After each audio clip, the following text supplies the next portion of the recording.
پر وَلَنَبْلُوَنَّكُمْ بِشَيْءٍ مِّنَ الْخَوْفِ وَالْجُوعِ وَنَقْصٍ مِّنَ الْأَمْوَالِ وَالْأَنفُسِ وَالثَّمَرَاتِ وَبَشِّرِ الصَّابِرِينَ۔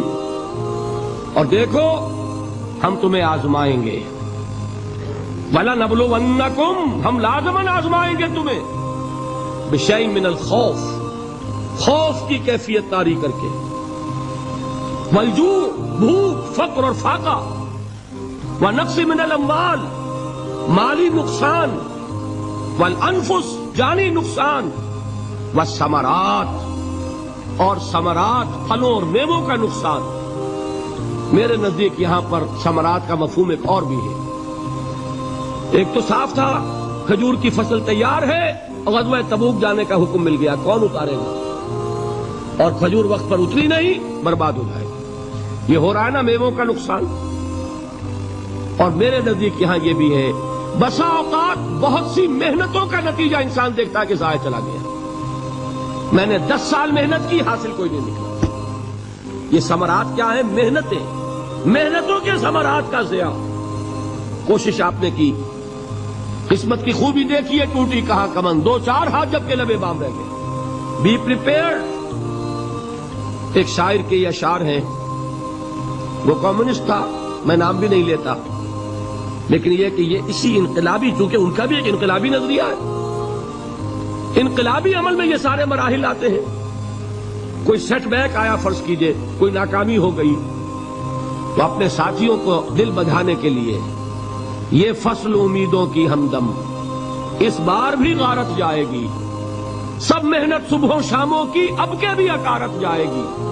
میرے نزدیک کے ثمرات کا جو لفظ یہاں آیا ہے، وَنَقْصٍ مِّنَ الْأَمْوَالِ وَالْأَنفُسِ وَالثَّمَرَاتِ، سب محنت صبحوں شاموں کی اب کے بھی اکارت جائے گی۔ دھرتی کے کونوں کھدروں میں پھر اپنے لہو کی کھاد بھرو، پھر مٹی سینچو اشکوں سے، پھر اگلی رت کی فکر کرو، پھر اگلی رت کی فکر کرو، جب پھر ایک بار اجڑنا ہے۔ ایک فصل پکی تو بھر پایا، تب تک تو یہی کچھ کرنا ہے۔ ایک مقصد ہے سامنے، انقلاب برپا کرنا ہے۔ ایک کوشش ناکام ہو جائے کوئی پرواہ نہیں، نیکسٹ، پھر تیار رہو ناکامی کے لیے۔ ایسا نہ ہو جو انگریزی میں کہتے ہیں hope for the best but be prepared for the worst. ایسا نہ ہو کہ دوسری مرتبہ ناکام ہو کے بددل ہو جاؤ، تمہاری ہمتیں جواب دے جائیں۔ نہیں، پہلے سے تیار رہو کہ دوسری مرتبہ بھی ناکامی آئے تو آئے، لیکن جب تک کہ کامیابی حاصل نہیں ہوتی ہمیں یہ کام کیے چلے۔ دیکھیے سیرت میں آیا کہ نہیں یہ واقعہ؟ بدر میں مسلمانوں کو فتح ہوئی تو احد میں زک پہنچی کہ نہیں؟ 70 صحابہ شہید ہوئے کہ نہیں؟ اگر ان کی ہمتیں جواب دے جاتی تو گاڑی کیسے چلتی آگے؟ تو فرمایا وَلَنَبْلُوَنَّكُمْ بِشَيْءٍ مِّنَ الْخَوْفِ وَالْجُوعِ وَنَقْصٍ مِّنَ الْأَمْوَالِ وَالْأَنفُسِ وَالثَّمَرَاتِ۔ ہم تمہیں لازماً آزمائیں گے، خوف کی کیفیت سے، فقر و فاقے کی کیفیت سے، بھوک سے، جان کے نقصان سے، مال کے نقصان سے، محنتوں کے حاصل کے ضائع ہو جانے سے۔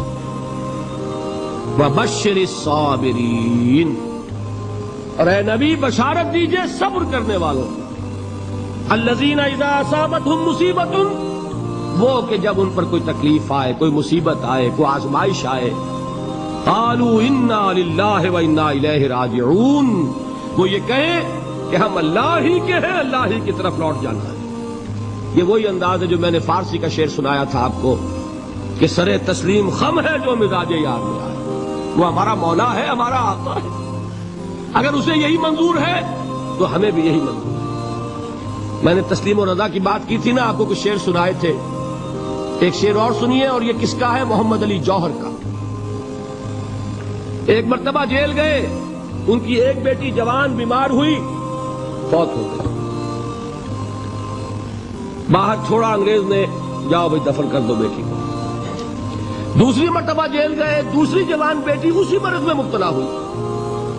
اب یہ جیل میں ہے، خبر پہنچی کہ دوسری بیٹی کے اوپر بھی اسی مرض کا حملہ ہوا ہے۔ ایک نظم لکھی ہے جس کا آخری شعر یہ ہے، تیری صحت ہمیں منظور ہے لیکن اس کو نہیں منظور تو پھر ہم کو بھی منظور نہیں۔ یہ ہے، جب تک یہ کیفیت نہ ہو اس میدان میں آدمی ثابت قدم نہیں رہ سکتا کہ میرے رب کو اگر یہ منظور ہے تو یہی مجھے منظور ہے۔ اور تیری صحت ہمیں چاہیے تو ضرور، لیکن ہمارے رب کو منظور نہیں تو ہمیں بھی منظور۔ راضی برضائے رب۔ وبشر الصابرین الذین اذا اصابتهم مصیبۃ قالوا انا للہ وانا الیہ راجعون۔ نہ شود نصیب دشمن کے شود ہلاک تیغت، سر دوستہ سلامت کے تو خنجر آسمان۔ اولئک علیہم صلوات من ربہم ورحمہ، یہی ہے وہ لوگ جن پر ان کے رب کی طرف سے عنایتیں ہیں اور رحمتیں ہیں۔ وَأُولَٰئِكَ هُمُ الْمُهْتَدُونَ، اور یہی ہے وہ لوگ جو کامیاب ہونے والے ہیں، ہدایت پانے والے، ہدایت یافتہ۔